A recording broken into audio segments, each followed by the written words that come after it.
All right, thank you all for being here. Just so you know, this talk has basically two parts. One, talk about how we can get the people around us to give us better feedback, and then I'm going to talk about in the second part how we can respond better to the feedback we get.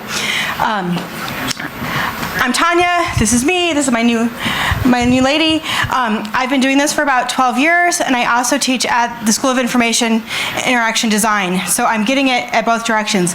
Very tenured, but also seeing it from a fresh eye with new students of how to respond to feedback. Let's admit it, feedback is never easy.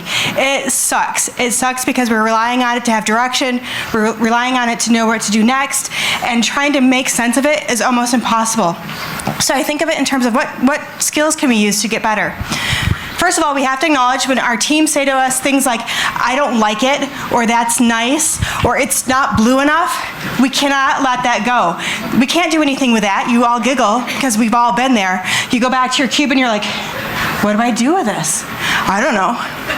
We need to get the why, and we need to press back on them. So when our hipster manager says, it's not the right blue, we say, why? Do you have a style guide? Do you have a brand book? Do you have something I can look at? And often they're like, well, we may not have it. What do you do then? Say, hey, are there any examples out there that you could use? Point me to. They don't have to be in our silo. They could be in a separate silo. What do you like? Show me so that you have a way to go forward. Otherwise, we're just spinning our wheels. I'm also now talking too fast. And we have to get them out of the weeds. What I see happening over and over and over when we ask for feedback, they start obsessing about things like, that corner of that button is not round enough. Who cares? Give concrete, specific feedback so we can take action on it. And when it's not working, don't let them pass the buck to the designer. Maybe the entire team needs to go back and revisit the project together, understand the problem they're trying to solve, but don't just throw it at the designer to keep trying to iterate without direction. That's not helpful. All right, now we're flipping to how to receive feedback. It sucks. It never, ever gets better. This is exactly how I feel right now, 12 years in, about going in front of a whole tech team, putting wireframes on and saying, how is this working? I feel like I'm going in front of the firing range. We shouldn't have to feel that way. So if we set it up, if we give them parameters, if we give them rules of how to give us feedback, maybe we need to say we need it back in so many days. We need to have it back in a Word document. Maybe we need an Excel spreadsheet. Maybe we need sticky notes, but they have to give it back. I cannot emphasize enough how much the power of tell me more can be your friend. We have to get out of the business of mind reading. We are not clairvoyants. So when they say to you, well, what about this, and what about this, and what about this? You can say, I don't know. Can you tell me more? Explain it. And then we have to take the I out of design. This is not personal. Get your thick skins on, designers. Let them be critical, but then ask questions about it, because we are not our designs. Really? We're not, I promise. I promise. I know it doesn't feel that way, but we're not. And always be willing to get back into it. You cannot take your toys and go home.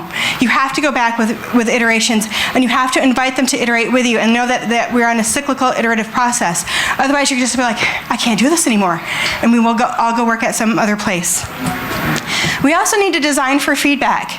I learned this from Miss York, who just did a fabulous speech, that it doesn't have to be complete. Sometimes the best thing to give them is an incomplete wireframe so that you can fill it in together, so that they aren't necessarily criticizing, but they're designing too. Another thought I had was picking your poison, and by this I mean, does it need to be a wireframe? Does it need to be a prototype? Maybe it just needs to be a sketch on the board. Understand what you need to convey your ideas. It doesn't always have to be perfect.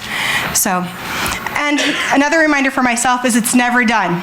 It could be launching, and it's okay. It's amazing what our users can do. We always think that it has to be perfect or our users aren't going to be able to use it. I don't think that that's true. And so I think we need to divorce ourselves when we're getting the feedback to be like, this is good enough.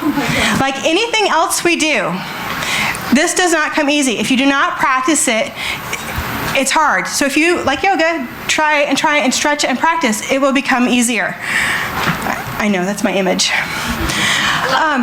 So practicing the soft skills is what I will wrap up with you. Get specific. Ask them to be specific. Ask questions. Invite them to ask questions. And our goal is to always gain clarity and to get away from the ambiguity. These are all the things we talked about. I'm Tonya. I'm really not as egotistical as my slideshow with my little avatar. In hindsight, it makes me look kind of crazy. Thank you. But I want to shout out to my friend Wendy, who took all of my crazy, janky sketches and made my lovely, lovely avatar. So go Wendy. And she's for hire, so.